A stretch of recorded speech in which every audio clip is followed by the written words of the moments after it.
Et hop, qui débarque sans crier gare un lundi 30 décembre à 24 heures, allez, un peu plus, de cette fin d'année 2024. C'est bien lui, c'est bien votre point du lundi matin que vous aurez un lundi après-midi, mais on s'en fiche.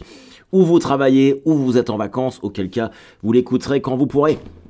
Bonjour à toutes et à tous les amis et bienvenue dans ce point du lundi matin. The last one of 2024. C'était important, même si je suis en vacances, c'est toujours important de faire ce point du lundi matin récapitulatif où on fait ce fameux bilan de l'année 2024. J'espère que pour vous, elle a été chouette. Je dois dire qu'à titre tout à fait personnel, ça a été probablement l'une des... Professionnellement, j'entends, l'une des meilleures années de ma vie. Ceci dit, personnellement, c'était très cool aussi. J'ai fait tomber ma gourde. Ceci dit, personnellement, c'était très cool aussi. Mais bon, voilà. C'est là où je me dis, j'étais en train de réfléchir à tout ça. Je sais, bon, qu'est-ce que je vais raconter sur cet épisode mais en vrai, je repensais à tout ce qui s'est passé depuis un an. Et l'année dernière, le 30 décembre, j'étais à Lille, au Spotlight.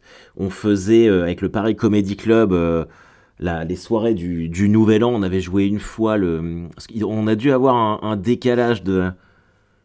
On a dû avoir 29 jours en février, je pense, parce que il me semble que le 30 décembre, c'était un samedi, et le 31, un dimanche.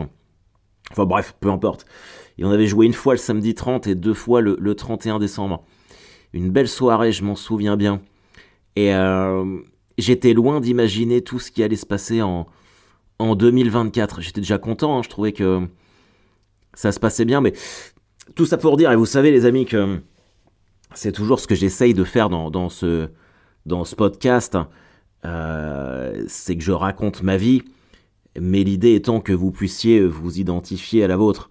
Et j'espère que vous avez également eu des choses qui se sont passées en 2024 qui vous ont permis de cranter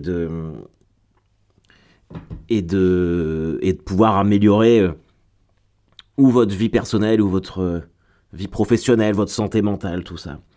Mais je me souviens bien, l'année dernière, mes beaux-parents des États-Unis étaient là.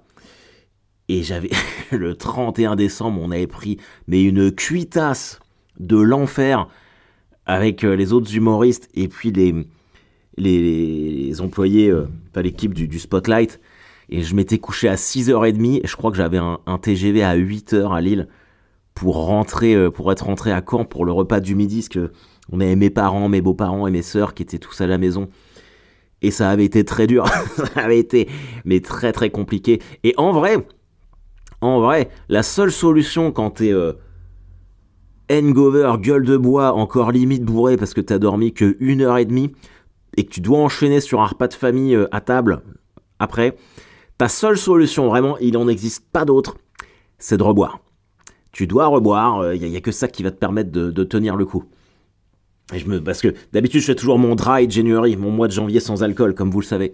Et là j'avais pas pu le faire parce que dès le 1er janvier c'était baisé.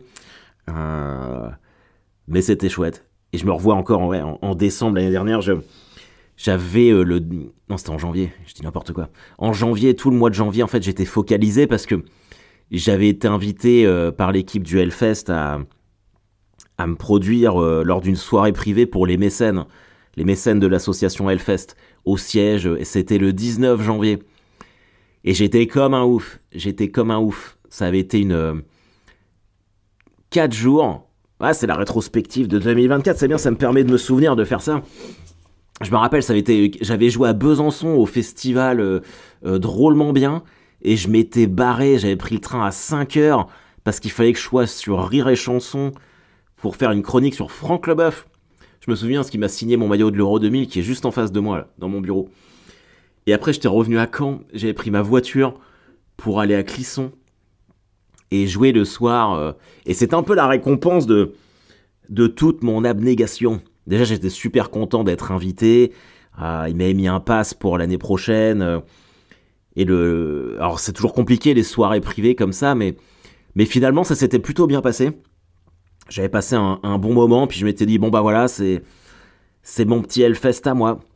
Et Et l'idée avait été émise que je puisse un jour participer au vrai Hellfest ce soir-là. Et puis bon, voilà, c'est un peu, on verra plus tard. 2024, c'est déjà plié, tout ça. Et puis bah après, je me suis retrouvé à animer la journée de l'enfer au warm-up. J'étais très content, faire un peu de stand-up. Et puis bah quand ils m'ont proposé d'ouvrir le Hellfest l'année dernière, qui reste quand même l'événement professionnel majeur de 2024, pour moi, en ce qui me concerne. Et c'était incroyable.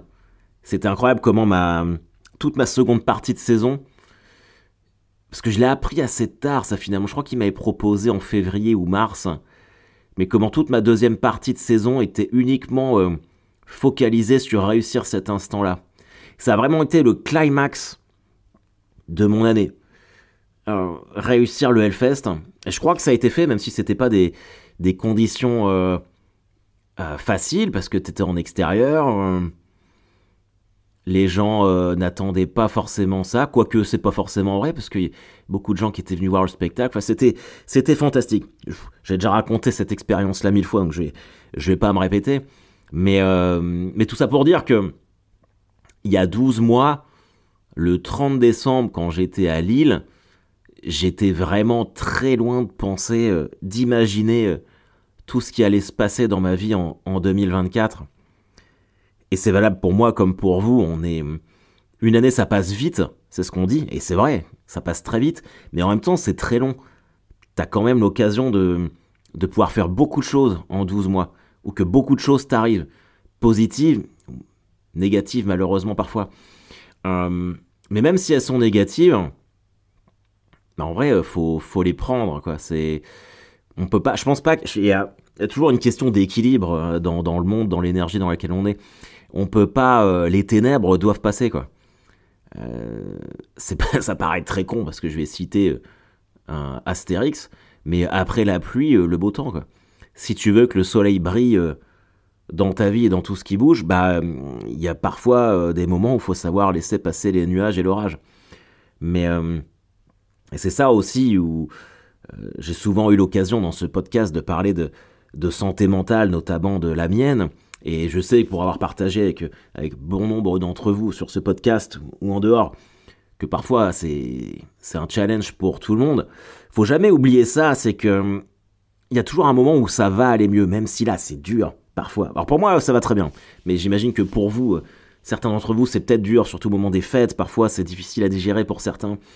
Mais toujours se rappeler de ça, c'est qu'il y a toujours un moment où ça va aller mieux. Ça peut pas être en continu mal. L'équation n'est pas logique. Il y a toujours un moment où ça s'inverse. C'est comme ça. C'est l'énergie se fait comme ça. Donc j'espère pour vous, pour la plupart d'entre vous, même la quasi-totalité, que tout va bien. Mais c'était une chouette année quand même. Je suis content. J'ai joué plein de fois. J'ai eu l'occasion. Je pense que j'ai progressé. Mes parents sont venus me voir. J'ai fait un test de blague la dernière, le 21 décembre au El Camino chez moi, où vous savez, je suis reparti en phase d'écriture, ou pour un nouveau spectacle, ou alors pour améliorer, puncher Relax Max. Et mes parents sont venus me voir et ça faisait un moment qu'ils m'avaient pas vu. Bon après, je suis leur fils, donc forcément leur regard est biaisé, mais ils trouvaient que j'avais progressé, que j'étais beaucoup plus à l'aise sur scène. Et en vrai, je me trouve plus à l'aise. Et je pense que d'accompagner Gad sur certaines dates là depuis un an et demi maintenant, ça m'a vraiment fait progresser. Parce que j'ai pris l'habitude d'ouvrir pour un humoriste qui est pas du tout dans la même lignée que moi, donc avec un public qui n'est absolument pas acquis au début, dans des salles vraiment beaucoup plus grandes de ce que j'ai l'habitude de jouer parfois, donc même tout le temps. Et en vrai, je me suis habitué à ça en fait, à délivrer face à beaucoup plus de personnes, vers du 1500, 2000 personnes. Et c'est vrai que maintenant, quand je me retrouve dans mes salles à moi, de 150, 200, et ben c'est beaucoup plus simple, beaucoup plus confortable en fait. Parce que, puis je sais pas, peut-être que probablement j'ai pris confiance en moi, c'est un peu plus, c'est l'expérience, plus tu joues, plus tu t'améliores. Ça c'est vraiment un truc où je suis vraiment content. C'est que quand je me rappelle quand j'étais avec Blanche en 2018, je jouais tellement j'étais nouveau en fait, c'est là. Je découvrais le milieu du stand-up professionnel, mais je jouais tellement la boule au ventre. Ça c'est quand on me disait Harold, c'est à toi d'y aller, j'allais à l'échafaud quoi. Je prenais jamais aucun plaisir.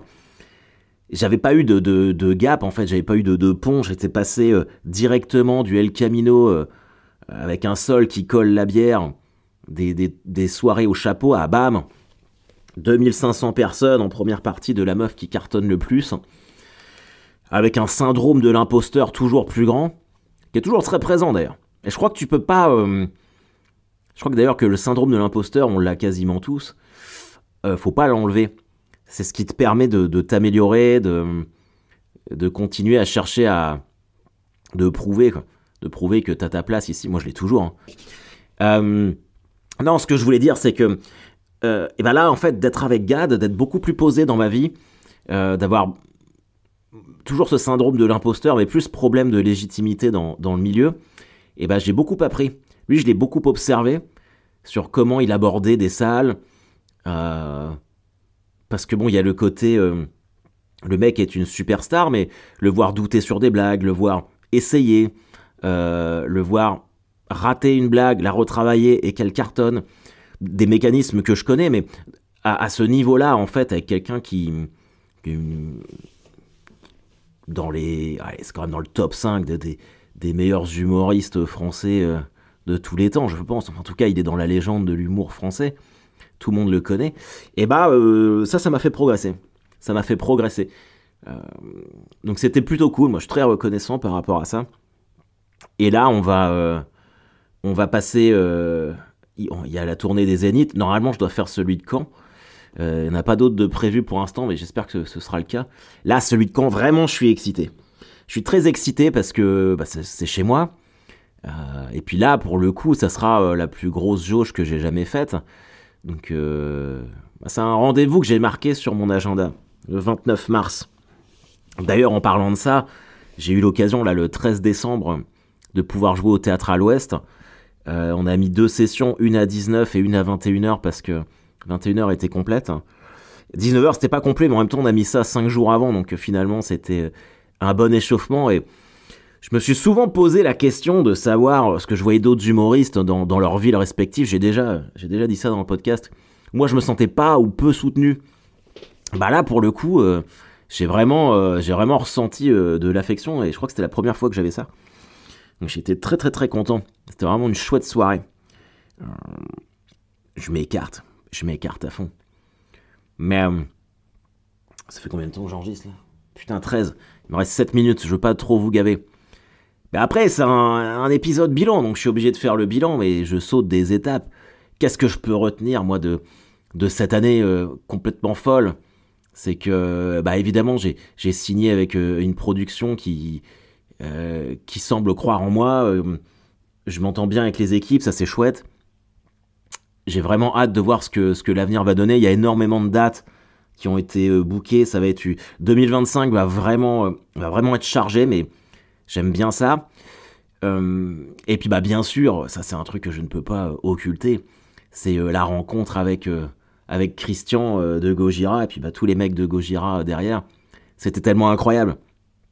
Tellement incroyable. Ça, c'est vraiment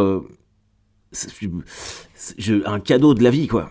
Moi, je me souviens en 2022, quand il y avait Gojira au Hellfest, jamais, mais vraiment jamais, j'aurais cru que 2 ans plus tard, quasiment jour pour jour, je suis en train de faire copain-copain avec le guitariste au Hellfest, et que 3 mois après, même encore là, au Hellfest, quand j'ai rencontré Christian, et que j'étais content de me dire, putain... mec de Gojira, vraiment trop cool, et de savoir que juillet ou 4 mois plus tard, je serai avec eux à Denver, au Colorado, pour fêter les 30 ans de Korn. Ça n'a absolument pas de sens. C'est dans mes rêves, c'est un truc qui était complètement inenvisageable. Alors évidemment, c'est ma vie à moi, et je sais bien que vous allez dire que c'est peut-être en décalage parfois avec la vôtre, mais c'est une logique qui n'échappe à personne. C'est que il arrive des trucs cool, quoi.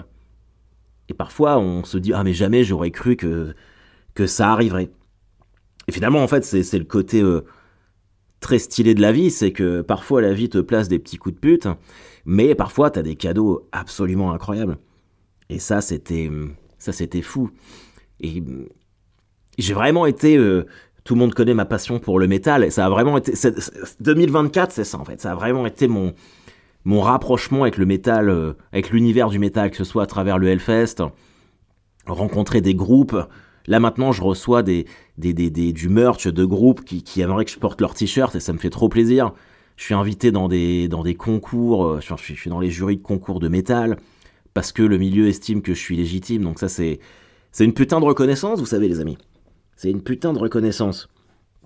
Et j'ai remarqué un truc d'ailleurs, c'est que là, je parlais avec les mecs de Gojira, eux, je commence à bien les connaître, mais j'ai rencontré les gars d'Ultra Vomit. Ils nous ont invités à Caen avec mon fils parce qu'on trouvait pas de place et que vraiment les mecs ont été super cool. Et à chaque fois que je rencontre des groupes de métal, je me trouve beaucoup plus de points communs avec les musiciens de métal qu'avec les autres humoristes. J'ai très peu d'amis ou de copains humoristes. Hein. Je pense que ça se compte sur les doigts d'une main. Il y en a certains avec qui je m'entends très bien. Par exemple, Swan Périssé, mais bon, c'est parce qu'on a vécu ensemble, on a partagé tellement de trucs, c'est vraiment une amie. Mais c'est plus mon ami qu'une amie humoriste, en fait. Je sais pas si vous comprenez ce que je veux dire. Mais après, voilà, il y a certains humoristes avec lesquels je m'entends bien. Mais il n'y a jamais cette connexion que je peux avoir quand je parle avec des mecs de Gojira où j'ai l'impression de faire le même boulot qu'eux. Et je sais que ça n'a pas de sens. C'est probablement moi qui me raconte des trucs comme ça, mais en même temps, enfin, je ne vais jamais voir de stand-up. Moi, limite, j'aime pas ça. Limite, j'aime pas ça. Je vais voir des concerts, mais si je vais jamais voir d'autres spectacles. Quand il y a des plateaux, des comédie clubs, des trucs comme ça, en général, je regarde pas parce que ça m'intéresse pas. En fait, je suis un métalleux raté. J'aurais dû être musicien de métal. J'aurais dû être une rockstar. Je fais du stand-up par défaut. Mais j'aime bien. J'aime bien quand même. En tout cas, les amis... parce que je reçois des messages. Je me suis un peu éparpillé. Mais tout ça pour vous dire que... J'ai passé 2024, c'était chouette. C'était vraiment très cool. J'ai vraiment hâte de voir ce que 2025 va apporter. Moi, je suis très content de pouvoir rencontrer les gens après le spectacle, d'avoir vos retours, de vous croiser, que ce soit dans la rue, dans les couloirs, dans les toilettes des théâtres, ou Hellfest, ou je sais pas quoi, ou dans les concerts. Je vous souhaite en tout cas de passer un vrai bon réveillon, si vous le faites. Moi, je fais plus les réveillons depuis très longtemps, j'aime pas ça. J'aime pas ça. Même maintenant, j'ai décidé de travailler le 31 décembre. Donc demain, je serai à la Bourse du Travail à Lyon pour raconter des blagues. Parce que, en fait, j'aime plus ça. J'ai jamais aimé. Moi, mais les 31 décembre, ça se résume à regarder la télé et puis à aller au lit vers 2h du matin. Alors là, les enfants sont un peu plus grands, donc je pense qu'ils pourraient tenir le coup pour un réveillon, mais... puis Elisabeth, en général, elle s'endort toujours quand elle est à côté de moi. Et je me retrouve à minuit tout seul devant la télé, donc autant que j'aille bosser.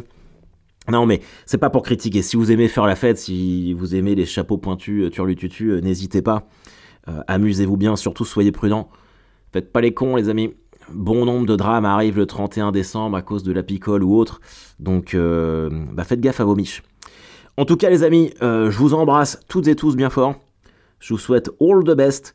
Moi, dans mes résolutions de l'année prochaine, j'aimerais bien reprendre le point du lundi matin de manière un peu plus consciencieuse, balancer plus d'épisodes de l'Enfer 2, et puis progresser, essayer de garder les pieds sur terre, et puis de voir où tout ça nous amène. Si ça peut m'amener plus loin, si ça va me faire stagner, si je veux me dire que ça y est, j'ai touché mon plafond de verre, ou si ça va progresser.